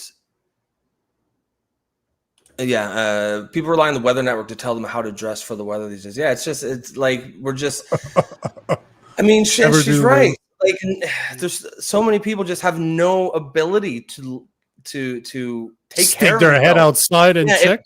It's like we're outsourcing everything to the machine or the blob, and AI is gonna, for all of the benefits of AI, it's also gonna have a lot of negative effects. And this is another Always one. Of does. People are gonna become more and more reliant on AI for things. Mm-hmm. Even just like research, as you here's said. One for you, man. No, here's one. Try going to places without using a GPS. Go to a place you've never been to. Okay. Without using a GPS, and then you remember that 20, 30 years ago, this shit didn't exist. Yeah, it's wild. People needed to have maps, actual physical maps. I remember, man, when Google was not, we didn't have smartphones. You had to print out the direction from Bing and Google on pieces of paper, and you just have it next to you. Okay, I'm in 200 meters, I'm going to have to turn here. Like, GPS did not exist. The technology was not available. And yet it's only been 20, 30 years since it's been everywhere. Since now we use it for absolutely everything. But for thousands of years, people have known how to navigate. We don't have that skill anymore. This is something that's completely gone. And I mean, we're losing something. When those skills are gone, they're gone. They're not coming back. Joe says, my girl can take the wool right off a sheep and make you a sweater. That's a keeper, Joe. You definitely want to hang on to that. That's a cool skill to possess. That's a serious skill. Absolutely, it is. Like those are, I don't know. I feel like gotta be careful, bro. Though with hair like yours, she might mistaken you for a sheep there, Joe. Be careful. Yeah, you might have a hair sweater. Yeah, a hair sweater. Yeah, you wake up. As Trevor says, we've become too comfortable and rely so much on the system that most would not survive. Yeah, and it's one thing you see it happening. And to a certain extent, we're all affected by it. I feel like as one thing, obviously technology gives us a lot of convenience, a lot of benefits in a lot of ways, but I think we'd be very careful about what we're giving up to it as well. I think the further we get from our roots, where we came from, as a species, I think we're going to find ourselves, I don't think it's a coincidence, that all these like depression rates and anxiety rates and people are just not doing well in the West specifically. You go to like an average African rural village, like as long as they have, their basic needs met, food and shelter, and they're just living the same lives maybe their ancestors did 1,000 years ago. They're not depressed. They're not anxious. They're far happier than we are in the West. And if it was about money, we would be the happiest people in the world, Western society, and we're not. We're the most miserable. Jordan Peterson talks about that the reason we're so depressed in today's society is that we don't have enough to do. And I agree with we have too much free time, so I agree. But when you have to provide for yourself and all of your basic needs are not met unless you actually do the work yourself, you don't have time to be depressed. You have shit to do. Exactly, right? Just that you have purpose. There's something that needs to get done. That's exactly what it is. We've made things so easy for ourselves, and that creates a whole host of new problems that honestly the old problems are probably better. Like that, there's no adversity. I mean, we still have adversity, of course, but it's not the kind that builds character, right? That sense of survival, me against nature. We've definitely lost. We've lost something there. Sylvia says, Pierce, he's been depressed for years. He does seem a little different. He is right. No, there's something very wrong with that guy. 100%. Couldn't agree more. Yeah, but at least, as much as he might have a lot of problems, he still is right about that. Yeah. I want to finish with this one because we can move ahead, or else we can stay on this. We should move on. I hate our knife laws. We can't even buy OTF knives or balisongs. I didn't even know that. I don't know. I'm not a big fan of OTF knives. Like OTFs are the one that you can slide the blade out. I'm not a big fan. I like solid. I like one blade that's all the way through. They feel flimsy the hand.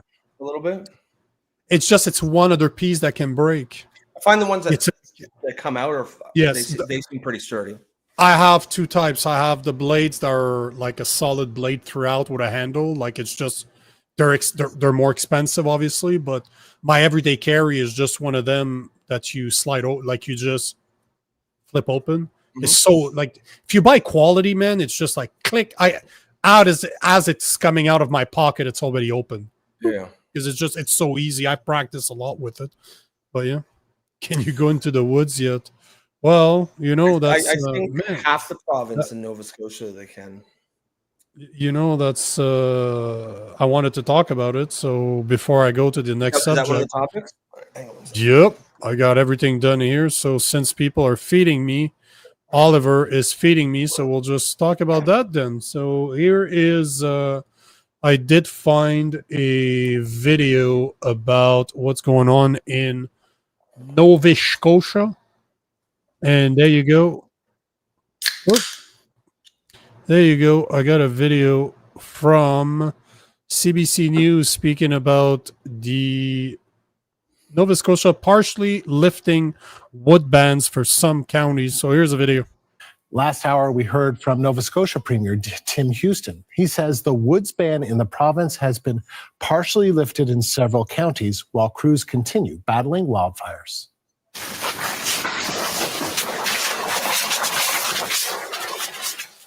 The decision to partially lift restrictions comes after recent rainfall and updated data show the wildfire risk index is no longer extreme in many areas. The woods ban is lifted in Cape Breton, Richmond, Victoria, Inverness, Guysborough, Antigonish, and Halifax counties. Tomorrow, a navigator hired by the municipality and province will begin work with families affected. Not much of a wildfire, though, is it? Will assess the damage to other structures when it is safe to do so. The CBC's Julia Wong is following the latest from Halifax. So, Julia, as we mentioned, some restrictions are lifting in the province, but not for everyone. What can you tell us? Yeah, so as you mentioned just a little bit earlier, what we heard from the Premier is that the risk of wildfire... Blah, blah, blah, blah, blah, blah, blah, blah. I wanted to show this. Yes. Yeah, there we go. I know, she goes on and on and on. She's so boring. High. So green in the sort of central and east... So...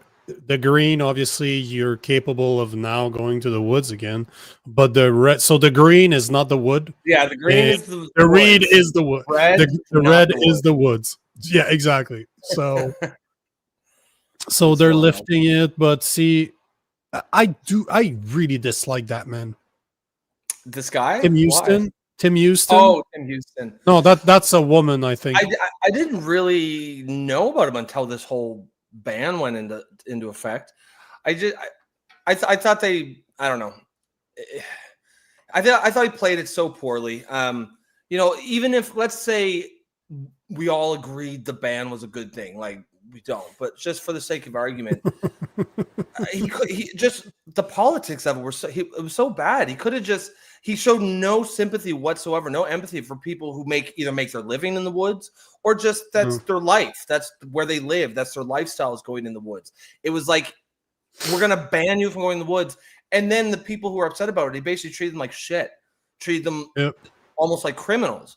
Like, there was no, like, honestly, sometimes messaging isn't going to make a difference one way or the other. But I think this is one of those things where messaging would have made a huge difference. Yeah, if he just said, look, guys, I know it's a lot. I know it's going to affect your lives, blah, blah, blah. Trust me, no one likes it. Or no one hates us more than I do. It would be a lie. But you know what I mean? It's the kind of stuff you say. And then say, as soon as we can make it, as soon as we can lift it, we will. Like, it's still, it wouldn't make it okay. They shouldn't have done in the first place. But at least it would be, he wouldn't have created this villain. Yeah, I mean, it seems like it, because now he's got this villain mentality, or this villain reputation. And maybe that's what he wants. Maybe he wants to be seen as a villain by the right, because, you know, but he's a conservative, right? Is he a conservative? That's retarded. Tim Houston is a conservative. Fuck, is he not your premier? No, I live in New Brunswick, not Nova Scotia. Oh, right. So when you go meet with boys, you go to yeah, I have to travel. Yeah. I have to travel. When you get out. Oh, that's true. So you're under Susan Holt. Yeah, he's a progressive conservative. Yeah, he's a conservative. Yeah. That's well, that's I guess a little more surprising, but not really. At the end of the video, though, I should have played that part, but it's just they're so boring to listen to. It was mostly the map I wanted to show, but they talk about Jeff Evely without talking about Jeff Evely. They say that there was even a man that went and got a ticket on purpose, because there's like 12 people that got the $25,000 ticket. So, but yeah, you guys brought it up. I had a video queued up for this. So, so thank you for feeding me. Nova Scotia, my bad. No, I grew up there. My parents lived there. Back in August, that's where I was for like a week on vacation. I mean, I go there a lot, but no, I live in New Brunswick. Back in August, are we still not in August? Oh, we are, yes. Back at the beginning of August. Back in August, I was there. Yeah, that was I remember it 2 weeks ago, bro. I remember August like it was yesterday. Let's I wanted to show this. So this is a story that came out of nowhere, because I do a lot of research, and this is just gonna piss you off. It really pissed me off when I saw this. But right, what is it? So Table Salt posted this. Was it today?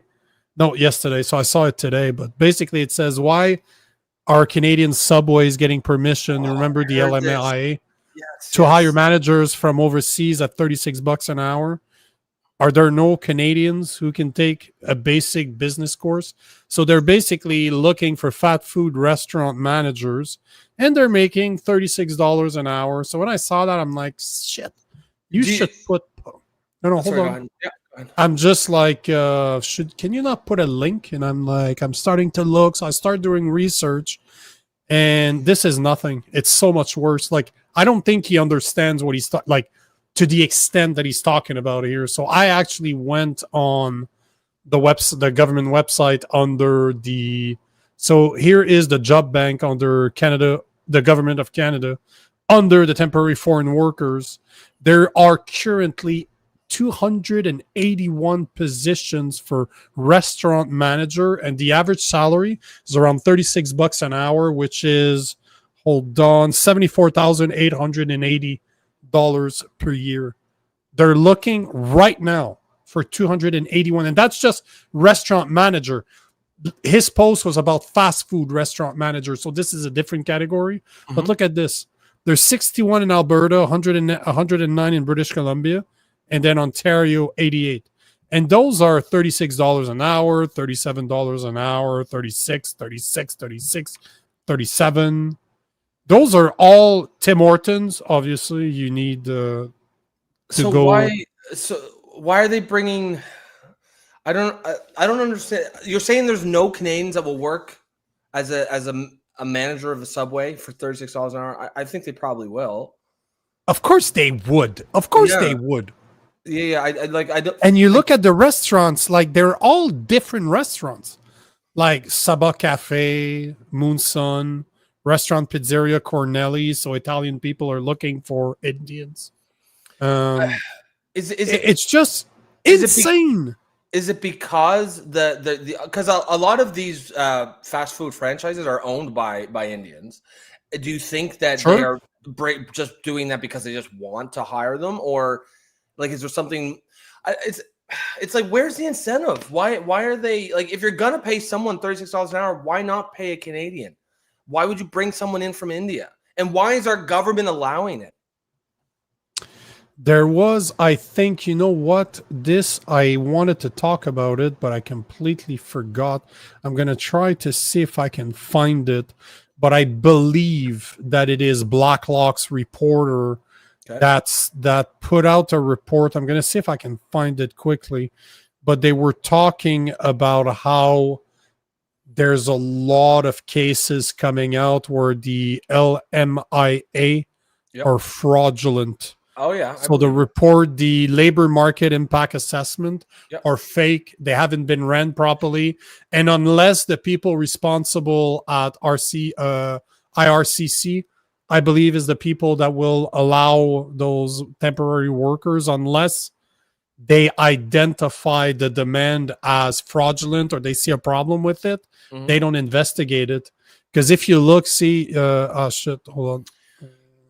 You're not, let me reshare my screen here just so that you can see it. But you can see that they're all, like most of them are pending, LMIA pending, yet they're able to start looking for this. It's absolutely insane. You're literally talking about $75,000 a year, which is about 10 grand above the average salary. Like you're gonna tell me that there's no Canadians that can run a restaurant? That, like, are you kidding me? So the States has this kind of a similar issue, like where they have the same kind of thing. If you want to hire, H-1B is what it's called there, but you have to place an ad and then tell the government that nobody could, you couldn't hire anyone. But what the scam is there, and I don't know if that's what they're doing here, but there was a big expose on it. They were. All the law says you have to post it in a, established newspaper or something. And what they were doing is posting it in like these really obscure, like the Birmingham Leader or something that nobody for a San Francisco tech bro job in Silicon Valley, and they're posting it in like the Birmingham Leader or something that no one's going to read. They know no one's going to read it. And they do it on purpose. Yeah, and that's how they run the fraud scam there. It wouldn't surprise me if something similar is going on up here. It was, I should have saved it. It's just, I look at so many videos, like so many topics, that sometimes I'm just like, there's just too much and I don't keep them. But there was a report, and I'm pretty sure it was from Blacklock's, saying how there was a lot of reports coming out that people were taking advantage of it. Like they were just plainly fraudulent. The LMIA weren't done properly. They were just created. No. They were pretty much fraudulent LMIA, as in we're not running the analysis. And then unless you're getting caught by the government, unless the person that's looking at your posting to approve it sees a problem, it just goes through. So never will I believe that those posting at $36 an hour or $75, like $75,000 a year ish, like 74,880 if you want to be exact. No fucking way. I don't believe it for a second. Not a second. That's right. And we can obviously, discuss where the fraud is, but at the end of the day, all you need to do is look at that and look at the facts and say, you're telling me that you cannot find a Canadian to manage a subway, which frankly, you could train any average intelligence person to do that in 2 weeks. Right? You don't need to have any degree. You don't even need to have experience. Tell me you can't find a Canadian to do that for $36 an hour. without knowing anything else, I know that you're lying. I know that there's fraud Yep. somewhere. So here's the report. I actually found it was from the Epoch Times. I found the article I was reading earlier. So they're basically saying unscrupulous employees misusing temporary foreign worker program, federal memo says. And there were some percentages on there of what they were estimating were false. Oh, there you go.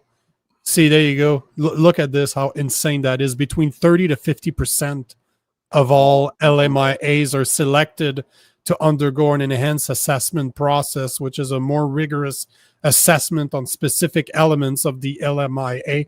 Why are there not 100% of them? They should all go through analysis, because this should be a last resort situation. It shouldn't be the first thing you do is to pull her. It frankly should be, farm workers, seasonal farm workers. That makes a lot of sense to me. Other than that, it should be maybe a couple here, a couple there, but certainly, like you said, it's the go-to. They do it now. That's what it seems like. That's exactly what it seems like. Yeah. And you can't have that. That can't be your immigration policy on this issue. Joe says, sadly, the favoritism is meant to stir up resentment among the native-born Canadians, just as allowing the First Nations people the power to lock up the government. Yeah, I mean... Say that again. Remove that. I was just trying to say.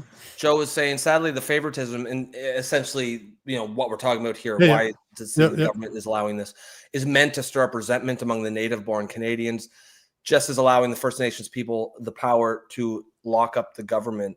Yeah, I mean, it certainly seems that way, and I don't have any ability. I don't have any pushback against that.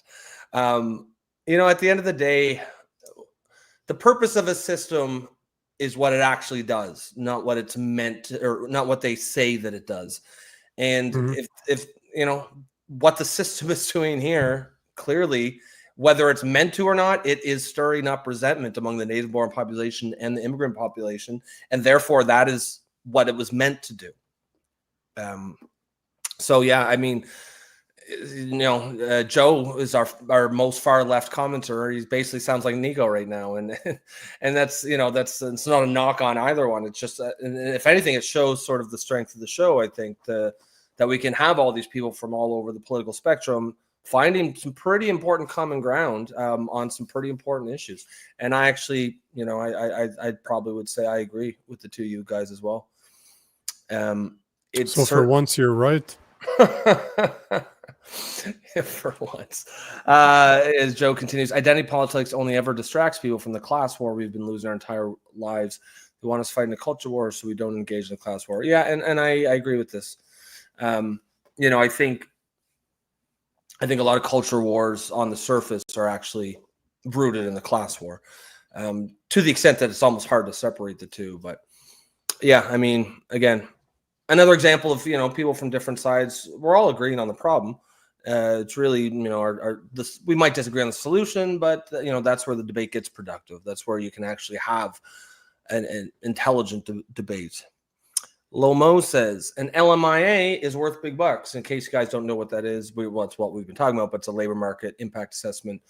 When a company cannot wants to hire a foreigner to do a job, they have to prove that they've tried to hire a Canadian and there was no one to do it. So this is what me and Nico were talking about earlier. Apparently Subway is trying to tell us that they cannot find a Canadian to work as a manager for $36 an hour. I find that very difficult to believe. So it seems, because there's a good question, Oliver Ruff is asking how much an LMIA is worth. Yeah. The LMIA application fee is $1,000 per position requested paid by the employer to cover the cost of processing the application. This fee is non-refundable and cannot be paid or recovered from the foreign worker. Employers should also budget for other potential costs such as recruitment, blah, blah, blah, blah, blah. Well, and it seems like it's about $1,000. That's the official version. Like I have a feeling, and I think this is where a lot of people think the fraud is lying, is that under the table, probably some of these immigrants are paying. Like I wouldn't be shocked if they're paying $5,000, $10,000, $15,000. Because I mean, what are those things worth? Like, what is a work permit worth? If you're not Canadian, if you're Indian, a work permit in terms of actual real dollars is probably worth tens of thousands, if not hundreds of thousands. You know, America has that program where you can buy a green card. It's like $1 million or something, right? Like this is big money that's going on here. And I wouldn't shock me at all if that's where a lot of the fraud lies, that the Indian migrant who's come in has some back channel. So he's paying the company or someone at the company to run this fraudulent LMIA. So there's, you know, as Nico said, there's $1,000 what it's worth officially. But I suspect unofficially, like in the black market, an LMIA is probably worth a lot of money. The thing is that the more you look into it, the more it seems that there's probably a lot of corruption between the employers and government workers, because the LMIA in Canada is handled by Employment and Social Development Canada and Service Canada. Service Canada, I know, is a federal entity. I've worked for Service Canada back in the days, like a long time ago. So I know Service Canada is actually a federal department. So in order for those LMIAs to go through with ridiculous salaries like those 75 grand, there's no way that there's no corruption somewhere. Because there's no way, I will never believe you for a second that it is not cheaper to get somebody from Canada, that you don't have to emigrate here, that you don't have to apply without. Start adding the cost of running those LMIAs, running the application, running all the bullshit that you need for this. It is not just 75 grand. No.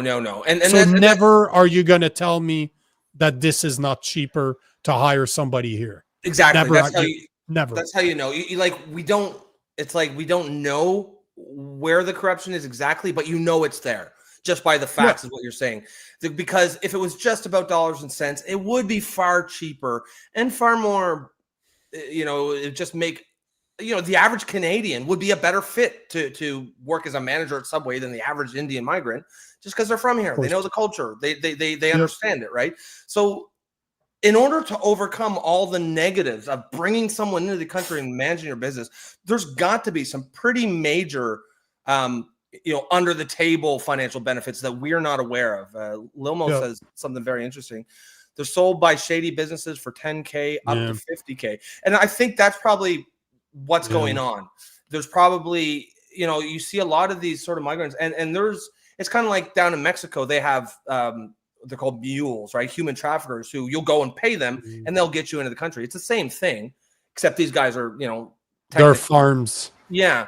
There's people in India, I'm sure, who go around and say, okay, you pay me $50K or $20K, because there are people in India with money, right? And I will, through the back channels, I'll get you work in Canada. And then they come back to Canada. Then they're paying the guy that works at Subway who puts the LMIA or however it works. But it's something like that.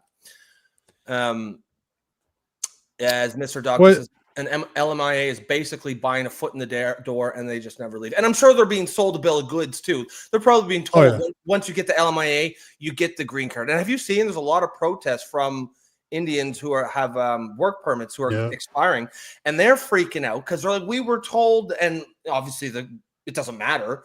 Unfortunately, you're sorry about your luck, but they are being told that, oh, you pay me this for the LMIA and then you'll get to stay. So it's this giant fraud going on. Yep. And we're the one getting fucked. We're the one getting fucked. And the thing is government could crack down on it if they wanted to. Clearly, they don't want to. Yeah. Well, that's as Alberta Nan says, they should match these companies with EI recipients. That might out a few of them on both sides. That's assuming the government actually wants to stop this. I think it'd be very easy if they actually wanted to stop it. And that's the problem. They just don't care. Or that's the whole plan, right? So here's a few topics I wanted to cover. We're not going to have time to cover them all, but I'm going to give you a choice. We can talk about MAID. I saw some of the numbers for MAID today. Absolutely insane. We can talk about... We should talk about the Alberta province launching a digital wallet and mobile health card tomorrow, because it's going to take a little while. I've done a bunch of research. Yeah, I've done a lot of research on it. So let's cover two things. Let's talk about MAID. because I saw an article from where's my article? I want to talk about that, and I want to talk about why people are getting arrested in the UK now. Absolutely insane what's going on in the UK. God damn. It is just getting putting flags up and stuff. Oh Jesus! Wow, absolutely insane. So I saw this this post today where new end of life care home in Quebec highlights growing demand for MAID, and there was a few numbers in there, but I did some digging afterwards. Here's what I wanted to see. So Quebec has the highest proportion of MAID death in Canada at 7.3%. And in Lanaudière, which I used to live there, is 12.4% of their death are MAID. So that gave me the idea to start looking as to where the hell are the MAID death from? Like, how many? So I started digging, and here's what I got. So the program was introduced in 2016.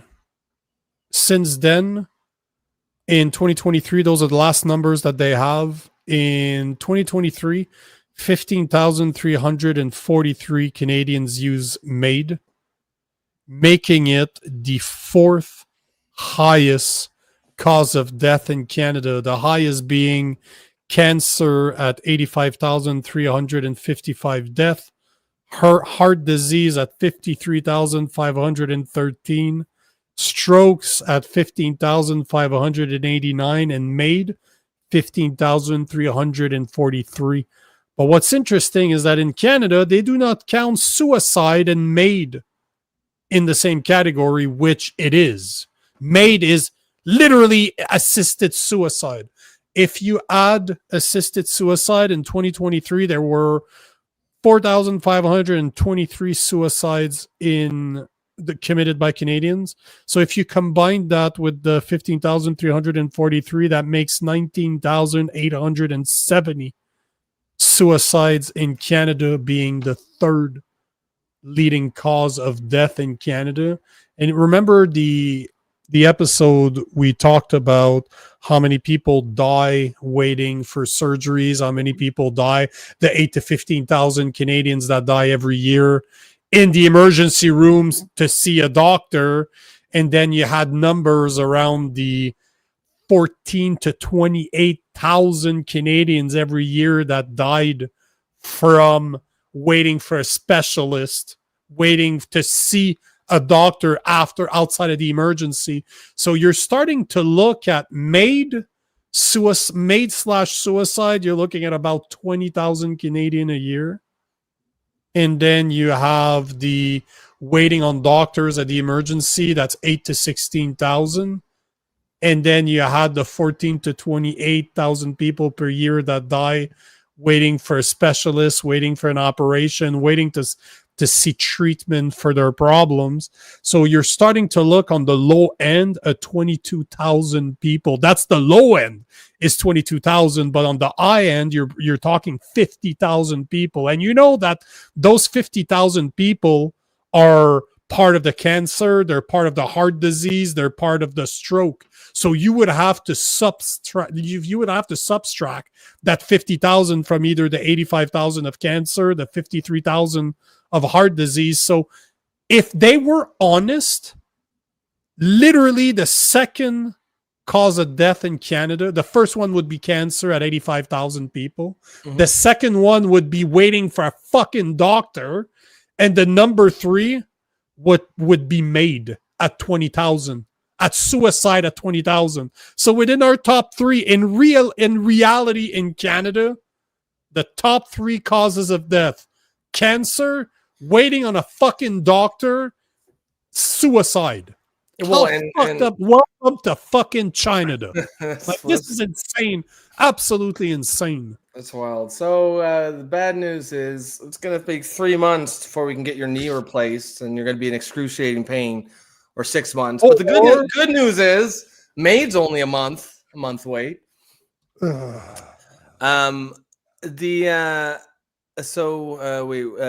Derek Sittler says MAID sounds like the government's plan to cure all of our economic woes. Joe says, that's harsh, Nico. I've watched debilitating disease take many people I loved. 80% of them would gladly have pulled the plug the minute they knew their case was hopeless. I think you know what, Joe? Hold on. Before you answer that, I have this. I agree with you. My stepdad went through 5 years to 7 years of chemo and radiation. It never ended. The only reason that he continued is that he's military. He wanted my mom to have half of his pension as his wife, and he wanted to make sure that she would have the insurance money, because if he would have committed suicide back then, MAID didn't exist. The problem is not really MAID. The problem is not really what they're doing right now. The only reason I'm bringing it up is I wish they were honest about the cause of death. They wouldn't lie by not talking about MAID. The problem is that right now, the government of Canada is currently in talk to extend MAID to include what they call mature minor with mental illnesses. Those are individuals under the age of 18 who are deemed capable of making informed decisions about their health care. They want to allow people, mature minors with mental illnesses, that are somehow capable of making an informed decision. Somebody with a mental illness is not capable of making an informed decision about their state of mind. They literally have a mental illness. And we're not talking about adults here. We're talking about a fucking made-up term called mature minors. Yeah, fuck you. There's no such thing as a mature minor. It's literally no, there's no. So I completely agree with you, Joe, that there is a place, in my opinion, for this type of service. Yes. Whatever you want to call it. I don't, personally, I would never do it, but I understand it. And if you're in a situation where you're looking at years of battling a cancer that you're never going to beat, I get it. I get it. But you're never going to be able to explain to me that a mature minor, the fact that you have to invent a term like mature minor because you're talking about minors, that sounds like maps. That sounds like some pedophile shit. Yeah. You're making up terms to make it sound like more palatable that you're fucking with children. That I'm not okay with. So Joe, I agree with you. The MAID, I've seen people, my stepfather being one of them, he wished that was in the talks back then, but it wasn't available to him. He would have been the perfect candidate for that. But mature minors, sure. Sure. I agree with you. I think I too think that there is a place for MAID. I was a pretty big supporter of it in years past, just because I assumed that it was always going to be used on like the cases Joe was talking about, or like your stepfather. I assumed we would have the decency to not be pushing it on people for whom it's inappropriate. Since then, I've realized that, essentially it's mission creep, right? They told us it was just going to be for the most terminal patients. And then it's like, okay, but now mental illness. And now teenagers with mental illness. And it's one of those things where I agree with it in principle, but in practice, we've seen that the government can't be trusted with it. And so I wouldn't say I'm in favor of banning it or anything, but it is. If the only options are do it the way we're doing it now or ban it, I would choose ban it. But in a perfect world, we would go back to a place where it was only for the most terminal people who are living in pain every day. But as Joe says, I don't know how MAID works down here. Physicians still go to prison for alleviating people's pain. Yeah, basically, it's gotten much easier to get.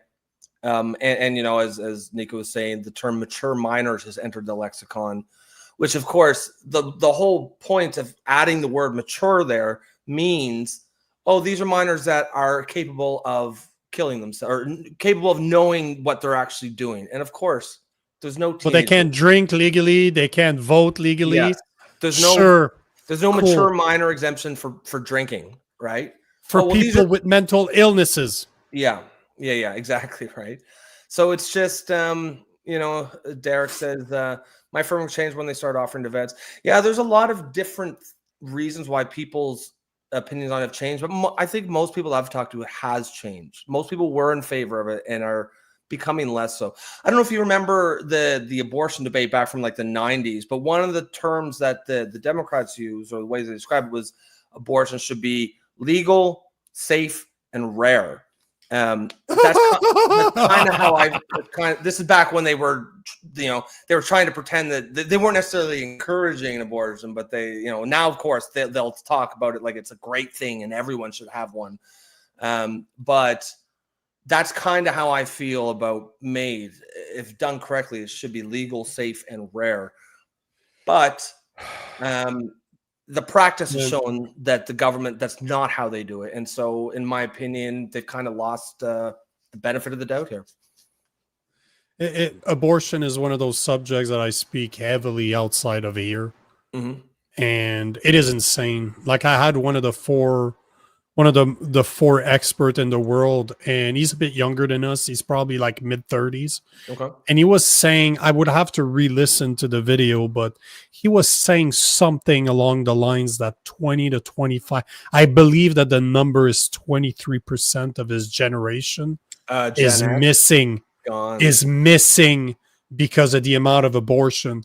So you're talking about a quarter. Well, clearly it wasn't rare, right? Clearly, regardless of what they said, it wasn't rare. And if you start digging into the numbers, the biggest number that I've seen is 5%. The numbers I see are normally closer to 1 to 2%, but for sake of argument, we'll call it 5% of those abortions are rape, incest, and something that could kill the mother, where there's a medical issue that would put the life of the mother at risk. But it's something between 95 to 98% of abortions are used by healthy people with healthy fetuses. So it is just one of those things. I don't want to be responsible for the child. That's what it comes down to. That's 95 to 98%. And for the people out there that don't like this shit, the vast majority of women in the US that gets abortions are Black women. And if you start digging as to who created Planned Parenthood, she is an insane lady. She believed in what's the term? What they did on the Jews during the Second World War to try, Hitler. No. Hitler was, the Aryan race. He had like the white, blue eyes. There's a term, eugenics. So the woman, I can't remember her name, Margaret something, the woman that created Planned Parenthood was a eugenicist. She believed in eugenics. Oh, yeah. If you go back and you start talking, you start listening to what she said, it sounds like she's targeting people of color. And you look at the statistics, the vast majority of people that get abortions are Black women. So it's fucked up when you start looking. Margaret Sanger, that's it. Joe to the rescue. I was just going to Google it. Thank you. It's just, if you start looking into what it is, and I wouldn't be surprised if MAID becomes something very similar to what abortion has become. Because in the US, you can have a conversation about abortion. Here in Canada, it's not even a conversation. Like, our conservatives, literally Pierre Poilievre during the election said that he had no intentions to ever touch abortion. I'm completely against it. I do not believe that abortion is right. You're murdering a life. I believe at life at conception, and this is normally where the argument is. Yeah. Where do you think life begins? Life begins. Yeah. If a clump of cells is found on Mars tomorrow, scientists will say that they found life on Mars. But if that same clump of cells is here inside of woman, it's just a clump of cell, it's not life. Be consistent. So I'll stop there because that's one of my rabbit holes. Yeah, no doubt. And I wasn't even trying to bring abortion into it. I was just saying the term safe, legal, and rare. I try not to talk about it, but if you're gonna open the door, yeah, we all have our rabbit holes, of course. Well, but we have those are one of the main differences that you and I. That's one of the main differences that real conservative people versus liberals will have, for sure. And I think, and it always comes down to when life begins. This is always. I've had that conversation so many times. It always stems down to when do you believe that life That's what you got to begins. figure out. Well, if you're Yep. talking to someone Yep. and you have different ideas, then there's no point in having the debate, right? Because we're talking about different things. Yep. But we will pin it right there, guys, because we're gonna try to keep this under 2 hours. Oh Hopefully- shit! Already? Yeah, I know, right? It has flown. God damn! Thanks for being here. Yeah. Hopefully, you guys have enjoyed the new time slot. We are going to. I think it works well. I think. I like it. remember, it's Sunday to Thursday, so we won't do a Friday. Sunday. And then, other than that, folks, remember we've got, who do we have tomorrow as a guest? Who do we have tomorrow as a guest? We have, I believe tomorrow, Ted Kuntz from Vaccine Choice Canada to talk about the increase in measles because he contacted the government. They put a request out there to get information as to what people thought. And because he's the president of the biggest foundation, at least in Canada, arguably in the world, when it comes to the amount of information that they have on vaccination, they have 40 plus years of data on vaccination. He copied me on the letter that he sent to the Alberta government, and I'm like, oh, you should come to the show to talk about this. So this is what we're talking about tomorrow. Excellent. I don't. We already busted the 2 hours, so just might as well answer that question. Okay. I don't know where it comes from. It's like a throwback to the old monster truck commercials, right? Oh, that's what it is. Like, oh, Sunday, monster truck, Sunday. Sunday. Monster truck. That's yeah, exact. It's the monster truck. You're absolutely right. Yeah. That's what it is. Yep. Yeah. I just can't stop myself every time you say Sunday. I'm like, Sunday. Who do I listen to at 10 a.m.? There's no one out there that's gonna fill those shoes that we left behind. But glad to see so many of our regulars coming back to be here with us on the new time slot. We'll see some new faces too as well, guys. If you want to support the show, if you believe in what Nico and I are doing, creating a space where people from all over the political spectrum can have productive and respectful debates and discussions and have some laughs and talk about the important issues of the day. Like and share the stream. That's the bare minimum because that doesn't cost a thing. But if you really want to support the show, you can become a member for $2.99 per month, and that will allow us to continue bringing you high quality content, and you will of course be supporting independent media, which is apparently what we are.